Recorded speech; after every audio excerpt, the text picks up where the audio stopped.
So guys welcome back to Prasanna Dhanush YouTube channel. Guys actually ಏನಪ್ಪ ಅಂತಂದರೆ ನಿನ್ನೆ ನಡೆದಂಥ ಮ್ಯಾಚಲ್ಲಿ ಮುಂಬೈ ಅವರು ಗೆದ್ದಿರೋದ್ರಿಂದ RCBಗೆ ಮತ್ತು CSKಗೆ ಒಂಥರ ಹೆಲ್ಪ್ ಆಗಿದೆ ಅಂತ ಹೇಳ್ಬೋದು. ಮೊದಲನೇದಾಗಿ CSK ಅವರಂತೂ ತುಂಬ ಖುಷಿ ಪಟ್ಟಿದ್ದಾರೆ, ಯಾಕಂದರೆ ಅವ್ರ ಪ್ಲೇ ಆಫು ತುಂಬ ಈಸಿ ಆಗಿಬಿಟ್ಟಿದೆ. ಅವ್ರು ಆಲ್ರೆಡಿ 12 ಪಾಯಿಂಟ್ಸಲ್ಲಿದ್ದಾರೆ.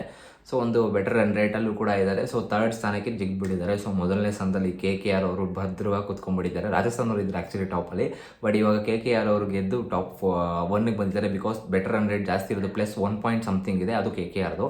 ಸೊ ಸೆಕೆಂಡ್ ಸ್ಥಾನ ರಾಜಸ್ಥಾನ್ ಆಲ್ಮೋಸ್ಟ್ ಕ್ವಾಲಿಟಿ ಟೀಮ್ ಅಂತಲೇ ಹೇಳ್ಬೋದು. ಇನ್ನೊಂದು ಮ್ಯಾಚ್ ಗೆಲ್ತು ಅಂದರೆ ಟಾಪ್ 1 ಟಾಪ್ 2 ಅಲ್ಲಿ ಅವರೇ ಉಳ್ಕೊತಾರೆ. ಸೊ ಟಾಪ್ 3 ಟಾಪ್ 4ಗೆ ತುಂಬ ಫೈಟ್ ನಡೀತಾ ಇದೆ. ಬಟ್ ಟಾಪ್ 3ಅಲ್ಲಿ ಇವಾಗ ಸದ್ಯಕ್ಕೆ CSK ಅವರು ಭದ್ರವಾಗಿ ಕುತ್ಕೊಂಡ್ಬಿಟ್ಟಿದ್ದಾರೆ. ಆ್ಯಂಡ್ ಇನ್ನೊಂದು ಏನಪ್ಪ ಅಂದರೆ ಟಾಪ್ 4ಗೆ ತುಂಬ ಕಿತ್ಲಾಟಗಳು ನಡೀತಾ ಇದೆ. ಒಂದು LST ಇದೆ, ಇನ್ನೊಂದು ಹೈದರಾಬಾದ್ ಇದೆ, ಆ್ಯಂಡ್ ಇನ್ನೊಂದು ಯಾರಪ್ಪ ಅಂತಂದರೆ DC. ಸೊ ಆ್ಯಕ್ಚುಲಿ ಈ ಮೂರು ಟೀಮ್ಗಳು 10 ಪಾಯಿಂಟ್ಸಲ್ಲಿ ಕುತ್ಕೊಂಡಿದ್ದಾರೆ. ಹೈದರಾಬಾದ್ 12 ಪಾಯಿಂಟ್ಸ್ ಇದೆ, ಲಕ್ನೋದವ್ರದ್ದು 12 ಪಾಯಿಂಟ್ಸ್ ಇದೆ, ಆ್ಯಂಡ್ RCB ಅವ್ರದ್ದು ಕೂಡ 8 ಪಾಯಿಂಟ್ಸ್ ಇದೆ. ಸೊ ಈಗ ಪ್ರೆಸೆಂಟಾಗಿ ಹೇಳ್ಬೇಕು ಅಂತಂದರೆ ನಮ್ಮ RCBಗೆ ಒಂದು ಸ್ವಲ್ಪ ಪಾಸಿಟಿವ್ ಸೈನ್ ಇದೆ.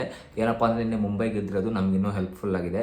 So hope that Hyderabad Lucknow ಎಲ್ಲ ಮ್ಯಾಚು ಸೋತು. ಸೊ DC ಅವ್ರ ಮೇಲೆ ನಮ್ಮದೊಂದು ಮ್ಯಾಚ್ ಇದೆ, ಪಂಜಾಬ್ ಮೇಲೆ ಒಂದು ಮ್ಯಾಚ್ ಇದೆ, ಆ್ಯಂಡ್ CSK ಮೇಲೆ ಕೂಡ ಮ್ಯಾಚ್ ಇದೆ ನಮಗೆ. ಸೊ CSK ಆಲ್ಮೋಸ್ಟ್ ಕನ್ಫರ್ಮ್ ಆಗಿಬಿಟ್ಟಿದೆ. ಅವರು 3ಅಲ್ಲಿ ಇನ್ನೊಂದು ಮ್ಯಾಚ್ ಗೆದ್ದರೆ ಅವ್ರು ಪಕ್ಕಾ ಕನ್ಫರ್ಮು.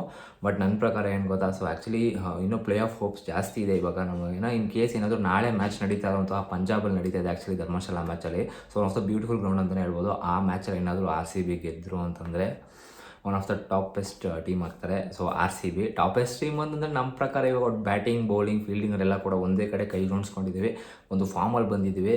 ಸೊ ಬಟ್ ನಮಗೇನು ಗೊತ್ತಾ, ಒಂದು ಹೋಪ್ ಇರೋದು ಹೆಂಗಾದರೂ ಮಾಡಿ ಒಂದು ಬೆಟರ್ ರನ್ ರೇಟಲ್ಲಿ ಗೆಲ್ಲಬೇಕಾಗುತ್ತೆ. ಯಾಕಂದರೆ ಗುಜರಾತ್ ಮೇಲೂ ನಾವು ಅದೇ ರೀತಿ ಆಡಿದ್ವಿ, ಬಟ್ ಸ್ವಲ್ಪ ವಿಕೆಟ್ಸ್ನ ಕಳ್ಕೊಂಡ್ವಿ, ಫಂಬಲ್ ಆದ್ವಿ ಮಿಡಲ್ ಓವರ್ಸಲ್ಲಿ. ಅದು ತಪ್ಪು ಅಂತ ಹೇಳ್ತಾರೆ, ಬಿಕಾಸ್ ಬೇಗ ನೆಟ್ ರನ್ ರೇಟ್ ಮೂವ್ ಮಾಡೋಕೆ ಬೇಗ ಮುಗಿಸ್ಬಿಡೋದು ರನ್, 40-50 ರನ್ಸ್ ಇಲ್ವಾ ಅಷ್ಟೇ ಅಲ್ವಾ ಇರೋದು ಅಂತ, ಅದು ಹೊಡೆಯೋಕೆ ಹೋಗಿ ಆ ಥರ ಆಗಿದ್ದಷ್ಟೇ. ಬಟ್ ಎನಿವೇಸ್ ನಾವು RCBಗೆ ಒಂದು ಹೋಪ್ಸ್ ಇದೆ ಗೈಸ್. ವೆಯ್ಟ್ ಮಾಡ್ತಾರೆ, ಇನ್ನೂ ಮ್ಯಾಚ್ ಮುಗೋದಿಲ್ಲ. ಸೊ ನಿಮಗೆ ಅನಿಸುತ್ತೆ ದಯವಿಟ್ಟು ಕಮೆಂಟ್ ಬಾಕ್ಸಲ್ಲಿ ತಿಳಿಸಿ ಈ ಸತಿ ಟಾಪ್ 4 ಟೀಮ್ ಯಾರಾಗ್ಬೋದು ಅಂತ. ಆ್ಯಂಡ್ ಇದಾಗಿತ್ತು ಇವತ್ತಿನ ವಿಡಿಯೋ. ನೆಕ್ಸ್ಟ್ ವಿಡಿಯೋ ಆಗಿ ವೆಯ್ಟ್ ಮಾಡ್ತಾರೆ. And till then